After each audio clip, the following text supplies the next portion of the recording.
За би яг одоо гартаа Монгол улсын үндсэн хуулийг барьсан байж байна. За энэ үндсэн хуулийн 2 дугаар бүлэг дотор хүний эрхийн 18 залт байгаа. Энэ 18 залтаас хөгжлийн бэрхшээлтэй иргэдийн хувьд ялангуяа 10 залт нь бол тодорхой хэмжээгээр зөрчилтэй байна гэдэг. Хүн төвтэй байна гэдэг нь одоо хүн энэ 18 эрхийг л эдлэх ёстой байхгүй. Эдлэх ёстой, боломжоор хангагдах ёстой. Би жишээ ярил л да. Хууль шүүхийн өмнө тэгш байх эрх. Эрүүл аюулгүй орчинд амьдрах эрх тийм ээ. За өндөр наслах, хөдөлмөрийн чадвар алдах, хүүхд төрүүлэх, хасрах одоо энэ дээр дэмжлэг авах.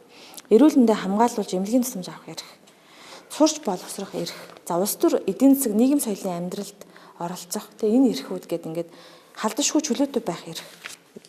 Төр түүний байгууллагаас хуулиасаар тусгаалan хамгаалуул зохих, нууцд хамаарахгүй асуудлаар мэдээлэл хайж хүлээх хэрэгтэй. Мэдээлэл авах эрх гэдэг.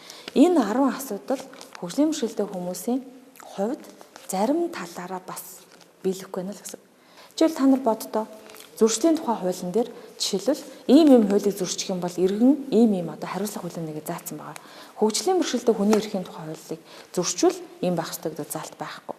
Тийм болохоор өнөөдөр бид нар хуулиндаа заагаад өгсөн боловч хэрэгжүүлэхгүй байгаа хариуцлага байгаа. Хоёрдугаарт болохоор хөгжлийн бэрхшээлтэй хүний эрхийг хэрэгжүүлэх 5 субъект байгаа. Нэгдүгээрт нь их хурал, засгийн газар тий. За засгийн газрыг хэрэгжүүлэх агентлаг байгаа. За хамгийн дөрөвдүгээрх нь орон нутгийн удирдлага байгаа. Өөрөөр хэлбэл одоо засаг дарга нар байгаа. За тэгээд иргэд аж ахуй нэгж байгууллага, төрийн бас байгууллага гэдэг. Ингээд 5 төрлийн ийм субъект байгаа байхгүй. Энэ 5-аас хамгийн одоо оролцоог нь жоохон эрчимтэй явуулах бол болохгүй байгаа. Тэр хэрэгжилтэн дээр ингээд барих гэх болохгүй байгаа гэсэн бол засаг дарга нарын үйл ажиллагаанууд байна. Магадгүй тэдгээрийг бид нар одоо шаардаж те энэ хүн төвтэй ажлаа хэрэгжүүлээч гэж ярих цаг нь болсон баха.